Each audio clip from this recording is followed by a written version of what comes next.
Direction Mayotte, à 8000 km de Paris. De village en village, ce camion sillonne les alentours de Mamoudzou, la plus grande ville de l'île, pour récupérer les bouteilles plastiques. Là, ce matin, on a pris le camion là, pour aller faire la collecte à Passamenti. Un quartier isolé, seulement accessible par ce chemin de terre.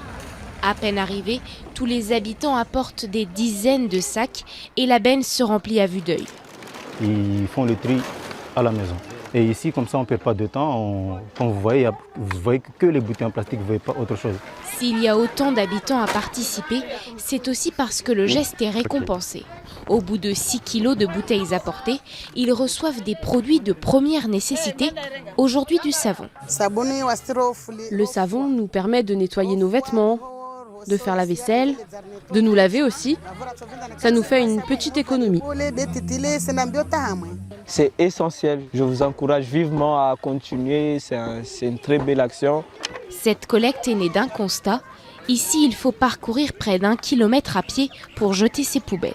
Environ 40% de la population qui vit sur cette île a un niveau de vie qui est relativement faible. Donc on ne va pas lui demander d'aller se déplacer, de générer un coût supplémentaire. Donc le mieux, c'est d'aller à elle et d'aller sur un site tout simple, là où elle va consommer. C'est pour ça qu'en fait, notre idée, ça a été d'aller aux endroits où les gens vont naturellement consommer, c'est-à-dire les petits marchés qu'on appelle ici les doukas.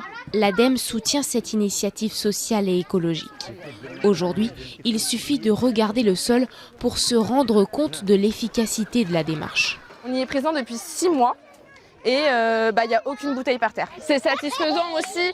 Pour vous dire, les premières fois où on est venu dans les quartiers, c'est pas un geste qui est ancré. Alors pas question de s'arrêter en si bon chemin.